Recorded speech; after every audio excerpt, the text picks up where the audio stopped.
अस्सलामुअलैकुम नमस्कार दर्शक म अहिले सुनसरी जिल्लाको देवानगञ्ज गाउँपालिका वडा नम्बर 2 मा छु।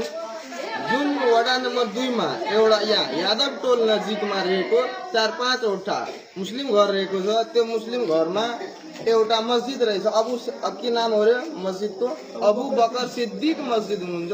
राति हामी 3 बजे करिब जागिरहेको थियो। त्यसपछि हामी सुत्न गएपछि यहाँ यो मस्जिदमा भित्र छिरेर आगजनी गरेको छ। आगजनी के लिएर गरो कुन क्रममा गरो भन्दाखेरि यहाँ स्पष्ट खुल्नमा आएको छ। पेट्रोल छड्केर आगो लगाए। खोइ बोतल दे त।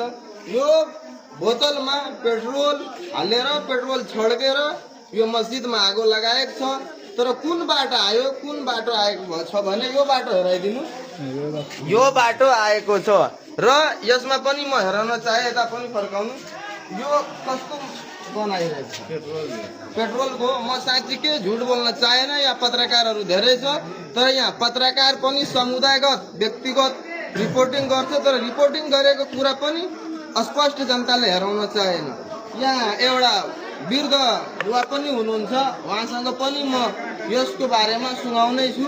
कस्तो आउँछ के नाम हो पैसा अझै नजिक आउनु अलि जोरले बोल्नु। त्यही कारणले पेट्रोल हो।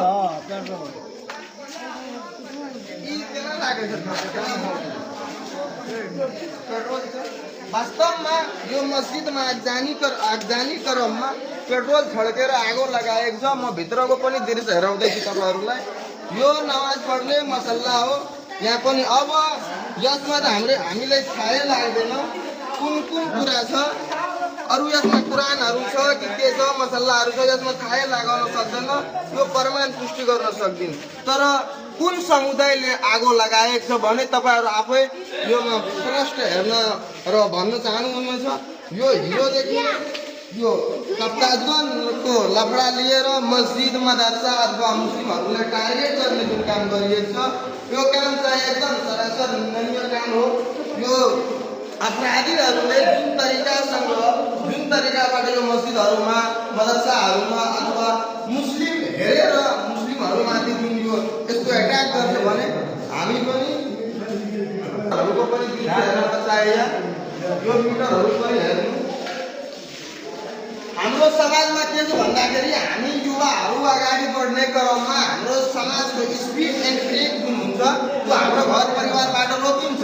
तर यो कुरा स्पष्ट हुन्छ कि आफ्नो छोरा छोरी बुवाहरूलाई सबैजनाले आफ्नो घरमा हाई एलर्टमा बस्ने हो। किन भन्दाखेरि हामी माथि कतिखेर कुन बेला प्रहार हुन सक्छ त्यसको जवाब हामी